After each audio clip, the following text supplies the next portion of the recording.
Good morning. Welcome to Bayview. I'm Chris, one of the pastors here. Good to see you. Good to have you with us this morning. Cold morning, a little sunshine out, a little hope. Didn't realize that a week from today is the start of daylight savings time, which means most of you will be late for church. But we have 3 services, so you're bound to catch something somewhere at some point, right?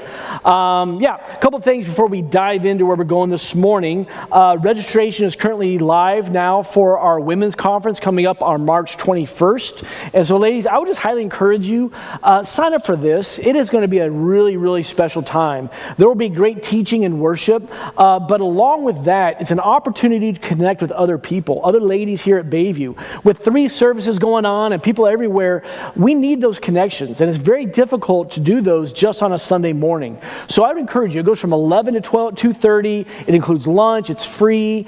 Scan that QR code, go on our website, whatever you need to do. But register for that. It's going to be an awesome time with all the other women here from Bayview Church. Second thing, coming up in just a couple weeks, we'll be starting our 21 days of prayer and fasting. And we have done this for several years now, that we put this kind of right in the middle of Lent as we prepare for Holy Week and for Easter. And it's really a personal journey. So this is not something necessarily collectively that we do, but this is the time where individually we just continue to set something aside that allows us to focus more on Him. And if you're not familiar with fasting, you can go to our website, and there's a really nice description and explanation of what it is. There's different types of fasts that you can explore, because for some it may be a food fast, but for others there may be other things. It's something that we choose to sacrifice. For a lot of people I know, they fast social media for 21 days or other things. Whatever it is, the idea is that when you feel the urge for those things, you pause and use that as a time to reflect and pray. There's also something cool. If you scan that QR code, you get our app. And for the 21 days of prayer and fasting, every day, that day's reading and prayer focus will pop up for you on the app. And so the easiest way, just every day for 21 days, just to get the next thing, as we all do this get together, building towards Easter. And Easter is such a big deal. That's the time where more people than ever, in any other time of the year, have the opportunity to hear the gospel of Jesus Christ, which is what this is all about. So you can do all that. There's cards in front of you there if you need to fill out that new card, get involved card if you want to sign up for an event or a ministry, and then certainly that prayer card. All of those go in the return boxes, which is where those of us who call Bayview home, you can put your tithes and offerings also. And thank you for your giving. It is part of what we believe is part of our worship. It's part of our obedience, and that God uses it to continue to do the good work He's doing here at Bayview Church. John chapter 9 is where we are today. And getting ready for this, I begin to think through that one of the more challenging things about being a follower of Jesus is that just because I follow Jesus doesn't mean life is easy. Just because I follow Jesus doesn't mean that everything goes perfectly. In fact, it doesn't mean anything close to that. A lot of us are understanding that following Jesus does not mean we will not experience some level of pain or suffering or trial. In fact, we're guaranteed we will. And that's really a question that is posed to me more often than not from people who are maybe exploring who God is and just now checking this out. It's that question of like, why would a loving God allow such bad, painful things to happen? Because we all know God is almighty. We all fully believe that God is more than capable to come and just wipe it all away and make it all better. And here's the deal. He's going to do that. There will come a time when the second coming of Jesus happens and God returns or God comes in and He closes the door once and for all on all evil, all pain, all suffering. But in the meantime, we're living here in the middle. We have creation at the beginning, we have the fall of man and sin entered the world, and when that happened there was a curse put upon the earth and upon man, and now pain and suffering and disease and death and evil was introduced into the world. And until Jesus returns the second time, we live in this world that we refer to as a fallen world. We live in a world that is full of things that will hurt and cause pain. This story we're looking at today, once again, begins with someone who understands that. And like a lot of the stories in the book of John, it starts with a miracle, and then Jesus follows up with this powerful teaching. So it begins in John chapter 9, verse 1, and it reads this way: As Jesus was walking along, he saw a man who had been blind from birth. Rabbi, his disciples asked him, "Why was this man born blind? Was it because of his own sins or his parents' sins?" "It was not because of his sins or his parents' sins," Jesus answered. "This happened so that the power of God could be seen in him.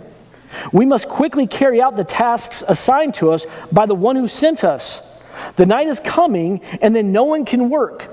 But while I am here in the world, I am the light of the world."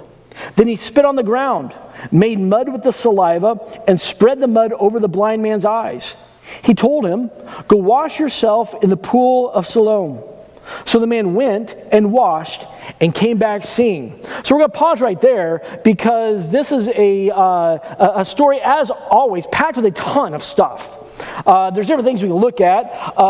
Certainly we see this phrase from Jesus. He says, "Night is coming, we got to do this." He's not talking about the physical day. He's talking about the fact that there's an urgency upon all of us to share the gospel until the second return. So he's kind of saying, hey, there's urgency. We can never let up on the work. I did some reading and talked about, why did he spit in the mud? Why did he do it that way? In fact, I read one rather bizarre commentary that said, it's because he had holy saliva. I don't know, maybe. I don't know. I mean, he is the Son of God. He's also fully man. I think it was just spit, but I don't know. I mean, we can look at that. We can look at all these different moments. There's a moment where he asks the blind man to go do something before the miracle happens. That's a common theme among the miracles, that there's a step of faith and obedience, and then the miracle happens. But I think what I'm most drawn to is the disciples. Then the moment they see this man, they have this question they pose to Jesus. They say, hey, so this man's blind. He's been blind since birth. That's terrible. It's hard. It's awful. So was it his sins or his parents' sins? It seems that those are the only two options they leave Jesus with. It doesn't like they were inquiring, could it be this? It feels like, it's got to be one or the other. Because they had been raised in the Jewish culture and in Jewish theology. And Jewish theology from that time was heavy on cause and effect. There was nothing bad that happened that was not directly caused by something you did. And so they're very familiar with clearly if he's blind, he did something, or God knew he would do something, or his parents did something, and she's like, whoa, hold on a second. Hold on a second. That's not how this goes at all. He says, no. This was allowed to happen so that God's power could be seen. See, they wanted to blame something. We all know how that goes. When things go awry or go sideways or something causes us pain, we want to blame someone or something. We need that. There's something driven us that in the moment of the most pain, there's got to be blame. I cracked my knee a few nights ago on the hope chest that sits at the foot of our bed.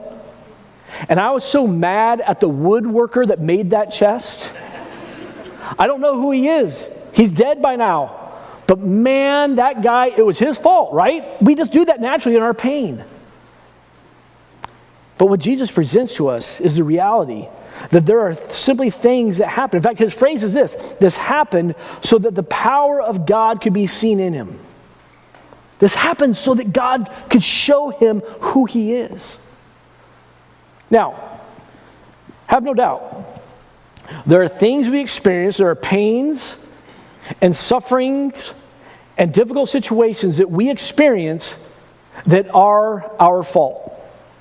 Okay? We're not just free from all of it. There are things in my life, there are seasons of my life that have been very difficult, that we have walked through. There are pains that I have gone through, and it's because I have to recognize, I did that. I made a poor choice. I made a bad decision. I invited some level of sin into my life or allowed something to happen. So listen, those are called consequences. And those are real. But on the other side of that, there are plenty of things that happen in life that we did not cause. There are plenty of things that happen in our life that are not the result of our poor decisions or our bad choices. There are simply things that happen that we didn't ask for and we don't deserve. In fact, I would dare say that right now in this room, most, if not maybe all of us, We're going through something. We're going through something right now that's tough. Maybe it's physical. Maybe there's a level of journey right now you're on, trying to go through an ailment or a disease or a diagnosis. Maybe it's been new and maybe it's been a long time. Maybe it's relational. Maybe you're struggling with friendships or family, maybe marriage. And it feels like you're just in the low of lows. Maybe it's emotional. Maybe you're wrestling with things and you've been racked with anxiety or depression or worry or fear, all of these things. Maybe it's spiritual. Whatever it is, there's a very good chance that a lot of us are sitting here and we're experiencing something that we did not ask for. And it's not easy. Now, what's interesting about this story is that it's kind of bookended. So we start with the man being blind. And then in verses 8 through 34, he's kind of interrogated, all right? So keep in mind, the Pharisees are watching Jesus do miracles, and they cannot afford for Jesus to be the Messiah. They cannot afford for people to believe in him. They need him to be false. They need him to be a sinner because they need to stop his ministry. So they interrogate the man, and he tells them what happens. Then they actually go and they interrogate his parents. And they're like, hey, mom and dad, is this your son that was blind that now sees? Or is like a doppelganger, lookalike guy? I mean, is this him? Mom and dad are like, well, actually, you know what? That is our son. And he was blind. And yeah, he apparently can see now. But then they back out. In fact, the Bible says that they were afraid of the Pharisees. So they stopped short. They didn't throw their son under the bus, but they didn't pull him out of the path either, right? Then they go back a second time to the man. They're like, listen, only God can do miracles. Jesus is a sinner. Tell us how this happened. And the man is like, well, listen, I'm going to sum it up for you this way. I don't have all the answers you want. I don't know everything you think I know, but I can tell you this. I was blind. Jesus showed up, and now I can see. That's what I got. That's what I can tell you. And I love the simplicity of how he lays it out. So we go through all of this, and then we realize this, that it starts with a man being blind, but then Jesus begins to talk about a different type of blindness. And we read this starting in verse 35. When Jesus heard what had happened, he found the man and asked, do you believe in the Son of Man? The man answered, who is he, sir? I want to believe in him. You have seen him, Jesus said, and he is speaking to you. Yes, Lord, I believe, the man said, and he worshiped Jesus. Then Jesus told him, I have entered this world to render judgment, to give sight to the blind, and to show those who think they see that they are blind. Some Pharisees who were standing nearby heard him and asked, are you saying we're blind? If you were blind, you wouldn't be guilty, Jesus replied. But you remain guilty because you claim you can see. See, it's interesting because my Bible in this little section, it labels this part of the passage spiritual blindness. Spiritual blindness. Interesting topic, interesting concept. For the Pharisees right here, they were spiritually blind to what and who Jesus was, to what he was doing and who he was. They were actually blinded by their own self-righteousness.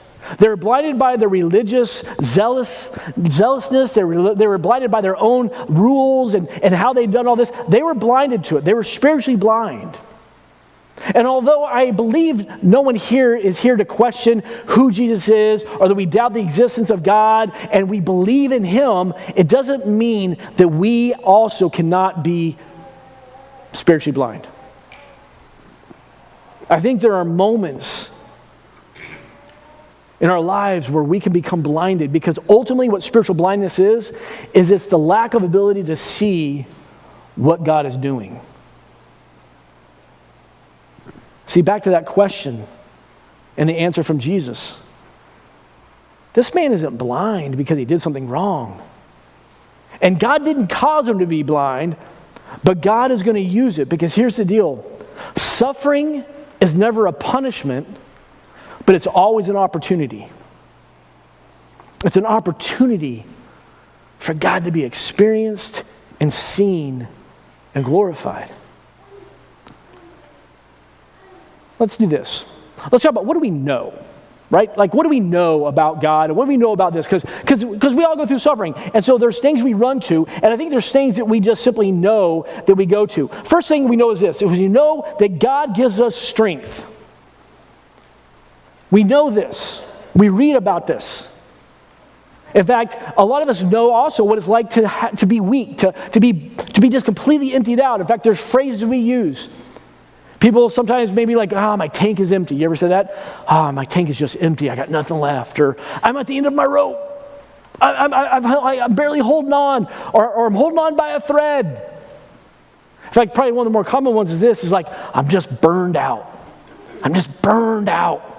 In fact, it was funny because last week I announced, to give you plenty of heads up, that this summer I'll be taking a 10-week sabbatical. And I was very clear, like, listen, I'm taking a sabbatical and I'm not burned out. But I had several people afterwards come up and be like, I'm so glad you're doing this. I know you said you're not burned out, but are you burned out? It's like, no, I'm good. Seriously, like, I'm good. But you want to know something? I've been burned out, and I've been emptied out, and I've been at the end of my rope, and I know what that feels like. It's why a healthy sabbatical is so good. But here's the deal. We all know that feeling, and we know that in these moments of suffering, when we're tired, and we're lost, and we're discouraged, and we feel alone, we know that the fact is that, yes, I know God gives me strength. In fact, we read it in Philippians 4:13. For I can do everything through Christ who gives me strength. Awesome. I know this. We know this. We know that God is faithful. Never let the power of that statement fall short. Because God is absolutely and eternally faithful. And that's a tough concept for us to grapple with, because in our world, in our humanness, none of us are absolutely faithful. Nobody in this room can say that I have always experienced other people being faithful to me, or that I've always been faithful to them. All of us have experienced what it's like for someone to break their word, to break a promise. We've experienced for people to betray us, to let us down. Some of us have experienced true unfaithfulness, maybe within our marriages, or we've been left alone or hurt deeply by someone. We know what that's like. All of us have been unfaithful. Nobody here can say that you have kept every single promise you've ever made for your life. There are times where I have not kept my word. There are times where I made a promise with the intention to keep it and I broke it. There are times where I have let people down, because we are human. But we need to understand that when God says He is faithful, it's at a level we can't even vastly understand. He is eternally and absolutely faithful. And we know this when we need Him the most. We read in Isaiah 41:10. Don't be afraid, for I am with you. Don't be discouraged, for I am your God. I will strengthen you. I will help you. I will hold you up with my victorious right hand. These are all promises from God. Listen, I'm faithful. In the midst of the worst moments of your life, I got you. I will be there. I will hold you up. We know this. We know that based on what we read here, that when we go through suffering, our faith is strengthened. We know this. We've been taught this. Like, I know when I'm going through this, I know God's growing me. I mean, how many of us have said that? I know that I'm growing in my faith and God is doing good things. I mean, we know it. We read about it. I mean, James 1 verses 2 through 4, dear brothers and sisters, when troubles of any kind come your way, consider it an opportunity for great joy. For you know that when your faith is tested, your endurance has a chance to grow. So let it grow. For when your endurance is fully developed, you will be perfect and complete, needing nothing. We know this. We know that when my faith is tested, it builds, it strengthens, and the next time it's ready to go again. We understand this. And we know ultimately that through our suffering, through our trials, that God is glorified. So that's exactly what Jesus is teaching here. Through this man's blindness, God's going to be glorified. That's the whole point of everything. The entire point of all of our existence is for God to be lifted up. Is that when through the good times and the bad times, God is glorified. Through my actions, through my choices, that God is glorified. Whether I eat, whether I drink, whatever I do it all for the glory of God. We know this. These are the promises, and these things live in our head. But can we just be real for a minute? Can I just be totally honest with you? Then in the middle of suffering, I don't always feel it. In the middle of trials and pain, I don't see it. I get so distracted by the events. I get so focused on the need that I fail to see what God may be doing. And you know what? That's spiritual blindness. And I'm blinded by different things.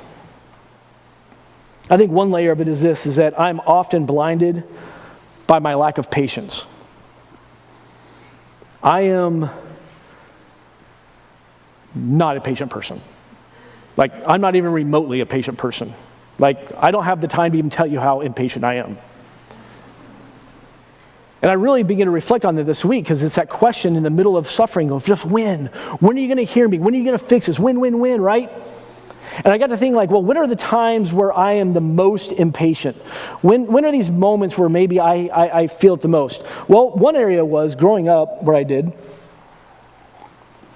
In Southern California, there would be a lot of Sundays where after church we would jump in the car and we would drive 2.5 hours north to my grandparents' house in Los Angeles. If you've ever lived in a big city, you know how this can happen. That 2.5 hour drive can quickly become a 4.5 hour drive because of traffic jams. In fact, there were so many times where we'd be going, and before you know it, out of nowhere, you're in this gridlock, 8 lanes wide, and there is nobody moving. I'm not talking like a slow crawl. I'm talking like get out of your car, have a picnic stop, right? And it just would last forever. And even as a kid, I was so impatient. We didn't even enjoy the drive anyway, much less have to sit there and wait for an extra 2 hours. And we just wanted to get going. I was so impatient. And you want to know why? Because in the middle of the worst traffic jams, there's no way out. There's no way out. Second moment where I feel it the most. Sitting on a plane, waiting on the tarmac, and not taking off.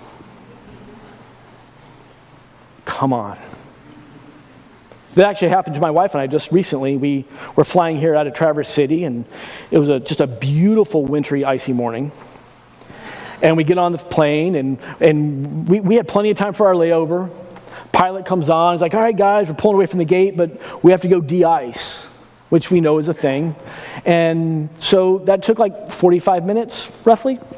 So after 45 minutes or so, he comes back on, and he's like, all right, guys, we're de-iced.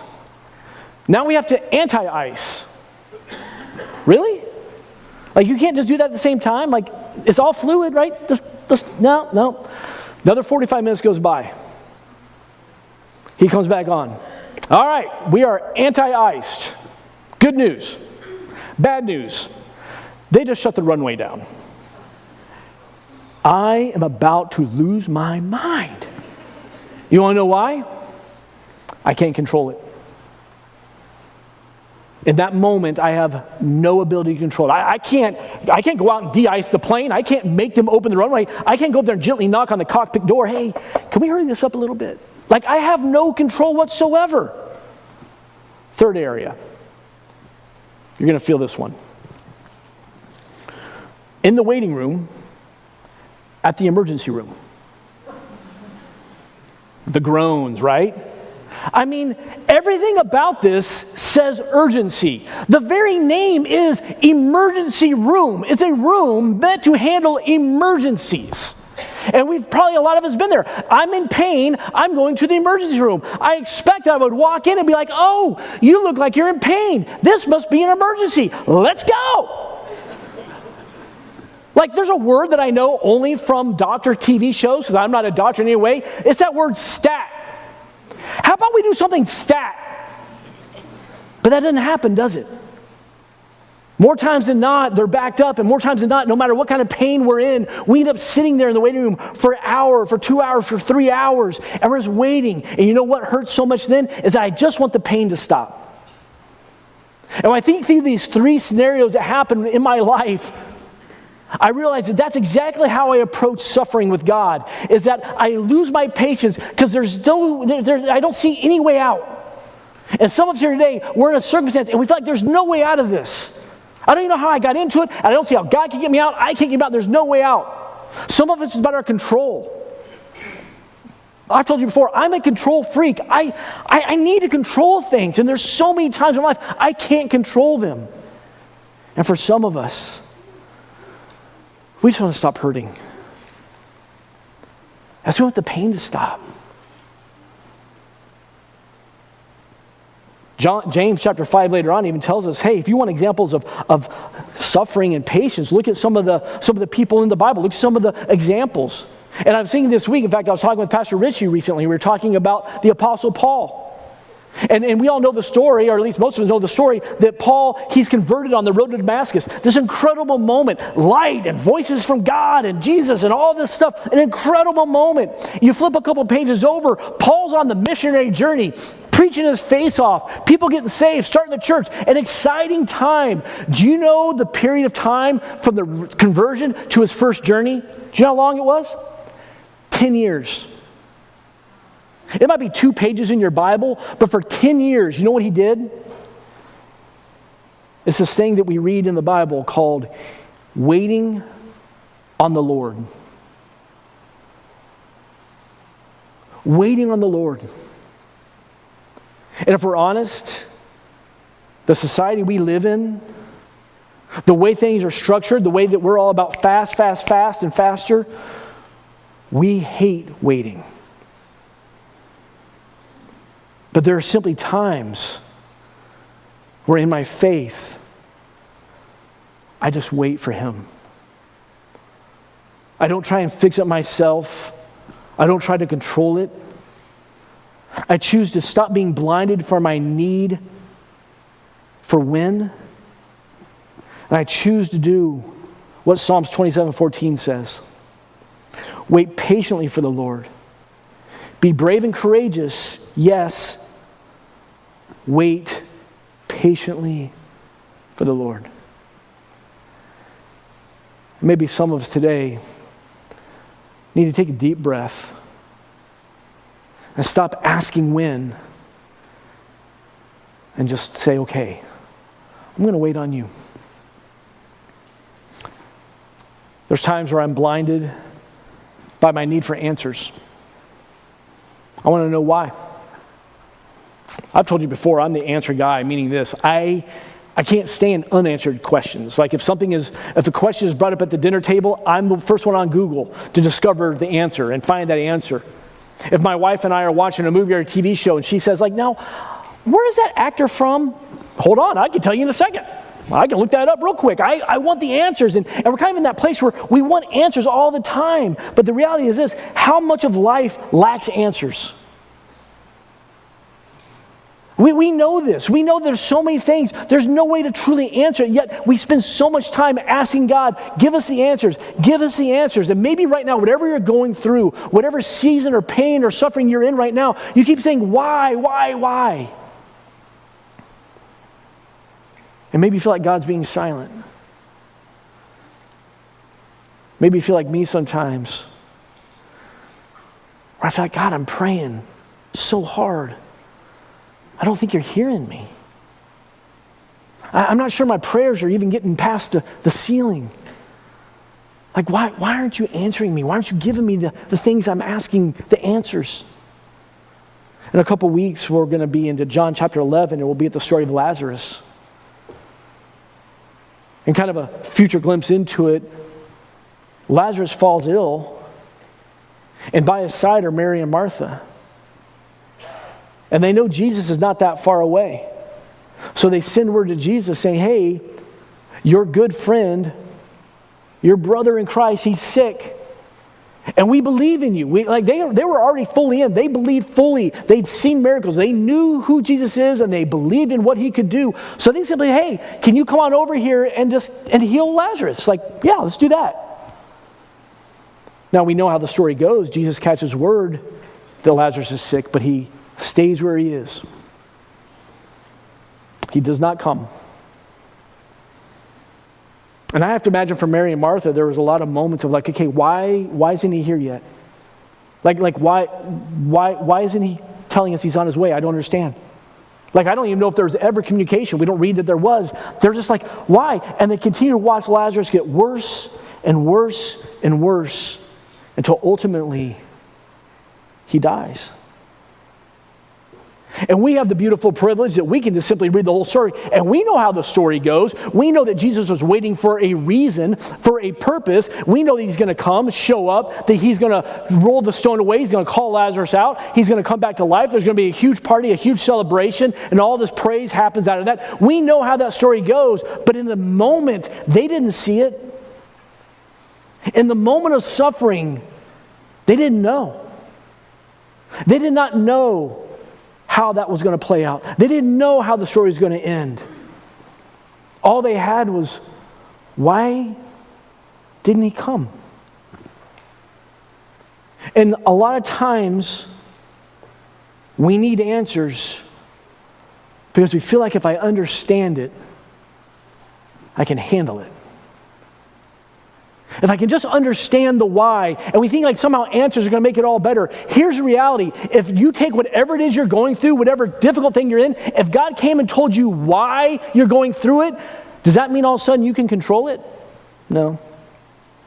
Does it mean all of a sudden that you can understand it and you can fix it? No, it doesn't. In fact, what we have in the moments of why is simply what we're challenged to do in Proverbs 3, 5, and 6. Trust in the Lord with all your heart. Do not depend on your own understanding. Seek his will in all you do, and he will show you which path to take. Don't try and understand it. Don't find peace and hope in your answers. But there comes a place where I choose to take away the blinders and to say, I actually don't understand this. I actually don't get any of this. I don't have any answers. I'm just going to choose to trust you and believe that you have all the answers because I trust in your understanding, not mine. Then I think it ultimately leads to this, that sometimes I'm blinded by my need for a timeline. I just need to know how much longer. Any of us that have kids, or that were kids, which is most of us, at some point we know that we've been on road trips. And my family and I used to take road trips all the time. We did a lot of family road trips with ours. And anybody that's been on a road trip with kids knows that no matter how long the trip is, no matter how much preemptive conversations you have about it, there is something that is inevitably going to happen. It is inevitable, like the sunrise and the sunset, that at some point on this road trip, there will be the one question that's asked from your kids. How much longer? And it is that question that is a source of great frustration and angst for many parents, and it is what has driven more dads, if not all dads, at one point to say, I will turn this car around. Ask me one more time, I will pull this car over. Right? From kids, from on, we just want to know how long, how much longer because of this. Now here's the deal, check this out. It may seem like, wait, we just talked about patience. Yeah, we talked about our patience. Timeline is about God's patience. This is about trusting in God's patience and his timeline. So here's a little fact that will blow your minds. I did not know this till this week. I have looked it up and confirmed it. Scientifically, your head is aging faster than your feet. Scientifically, now it is by a millimeter of time, but scientifically, your head is older than your feet. I believe it. My head is bald, my feet are not. Here's why. Because time is relative to the Earth's gravity. This is Einstein's theory of relativity. That the closer you are to the Earth, the slower time goes. And the further away from the Earth, the faster time goes. In fact, you may not realize this, as much as we all rely on GPS, in order for that to work, it is an incredibly detailed formula to calculate the theory of relativity. Because the satellites are thousands of feet above the Earth, and therefore time is moving faster. And the moment that something from the GPS satellite comes to your phone to tell you how much longer you have, is incredibly complex calculation that accounts for time. Now, hold on. I'll tell you where this is going, all right? This isn't just random facts with Chris, okay? We read this in 2 Peter chapter 3. This is a good news, bad news verse, all right? Starting in verse 8. But you must not forget this one thing, dear friends. A day is like 1,000 years to the Lord, and 1,000 years is like a day. Really? 1,000 years? Awesome. Here's the good news. The Lord isn't really being slow about his promises, so some people think. No, he is being patient for your sake. He does not want anyone to be destroyed, but wants everyone to repent. God is not being slow. God is not being distracted. He is not procrastinating, even though you are going through something that hurts a lot right now. He is not being distracted from your suffering. He has not forgotten where you are. He is being patient. And here's where it goes to the theory of relativity. Just as time is relative to gravity, so God's patience is relative to his purpose. I cannot disconnect time from gravity, and God's patience is always relative to the purpose he's fulfilling in your life. And it may not be done quickly, and it may not end today, and it may get worse before it gets better. But if I continue to take the blinders off and I push through my need for why, and I push for my need for when, and I allow myself to fully find peace in his timeline, I begin to understand that God is up to something.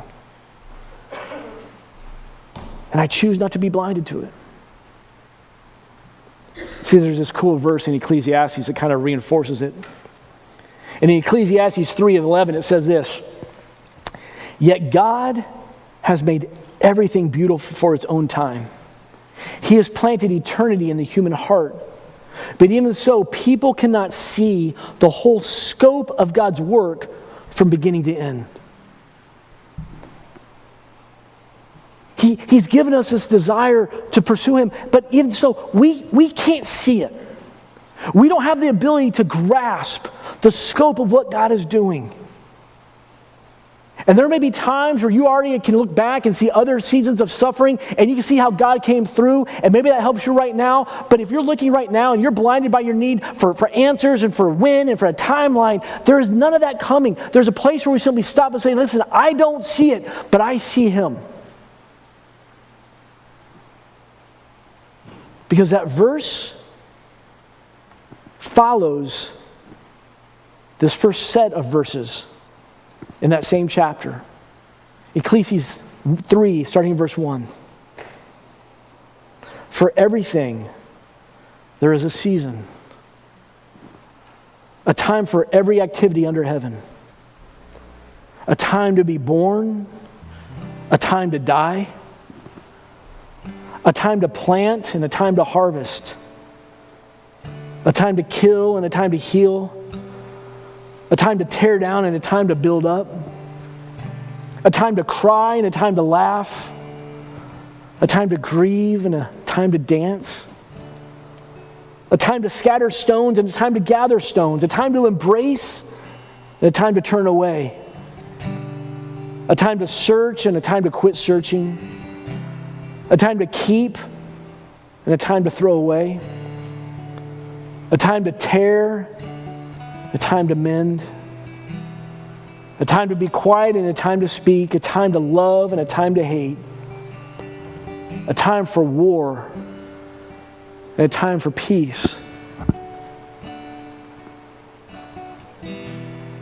Yet God has made everything beautiful for its own time. He knows what you're going through. He knows the challenges. He knows the questions. He knows the pain. He knows the longing that you have. He also knows the timeline. And he knows what you need to get through it. And he may not promise answers. He's not going to give you a date. But he'll never fail you. And so what happens when we replace the when and why and how long questions? We replace them with questions that begin with another word. With what questions? Questions that say, okay, God, I'm taking off the blinders. I want to see. So I'm asking you, what are you wanting to show me? Maybe there's something God is helping you and He wants to reveal to you. Maybe there's something He's just wanting you to see that's going on or whatever it may be. I don't even know. Like, it's not my thing. But ask God, God, what do you want to show me in this season? Maybe it's, okay, God, what do you want me to learn? And maybe it's not even like a lesson as much as like, maybe it's like, hey, what do you want me to learn more about you? Maybe there's more for me to learn about who you are and your character as you are sovereign and loving. And maybe there's something more there, but all right, God, what? What do you want me to learn? And then maybe for some of us, it's okay, God. What are you asking me to do? Sometimes there's something He's asking. Maybe you're in a situation that you just want to get out of, or you're in a job that you can't stand. You're like, well, get me out, get me out. Okay, but what if God's asking something of you? He asked something of the blind man. Could He have healed him without the pool? Absolutely, He's Jesus. But sometimes, in fact, a lot of times, He asks us to take a step of faith, to do something, and then He comes through and shows us what He was up to all along.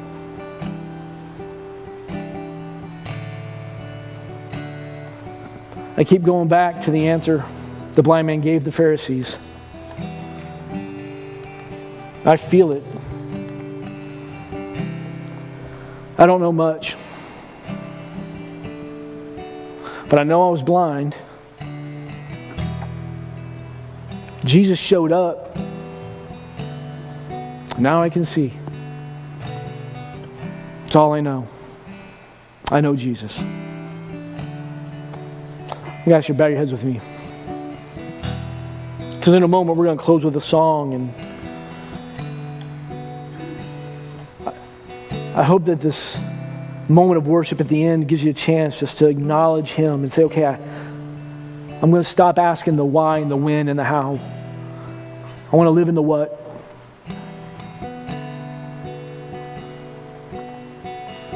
Father, we thank You for Your faithfulness.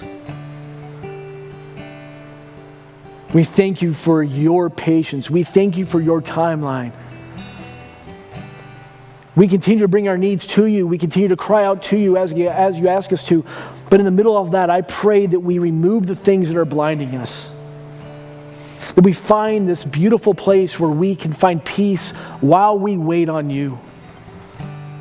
That we can find rest for our souls because we lean on Your understanding, not ours. And that rather than resent it, we celebrate Your patience. We glorify You for Your timeline. Because even sometimes in the middle of the suffering, it's so hard to see what You're doing. And we just want to know the end of it all. That's not part of it. But You do promise that we'll never go through it alone. You do promise that You will give us every ounce of strength we need to make it and to endure. You promise that You will come and You will bring the healing when the time is right. You promise that You will come in and You will give us the next step and You will show us the path. You promise that You never have and You never will fail us. So in the suffering, in the trials, in the valleys and dark days, we give up our need for answers and we surrender our impatience. And we just say, okay, I'm watching You.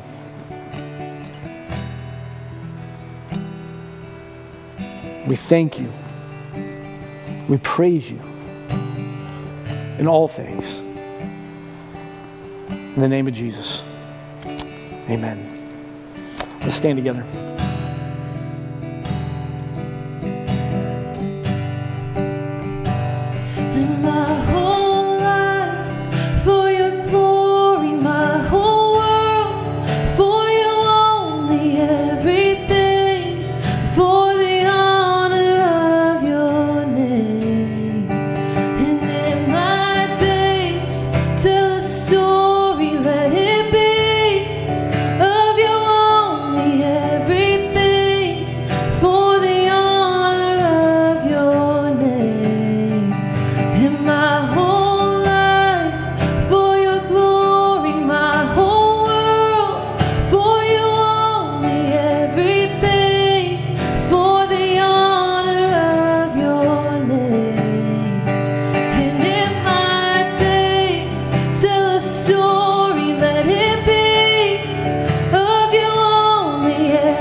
So you head out today, no matter what you're going through,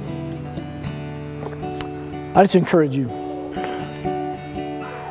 Let go of the needs for why and when and how. And just say, okay, God, I choose to believe you're up to something. I'm going to watch for you. I'm going to follow you. I'm going to wait on you. Because when you make things beautiful, it's more beautiful than anything I could ever imagine. We love you. We're praying for you. We'll see you next Sunday. You're dismissed.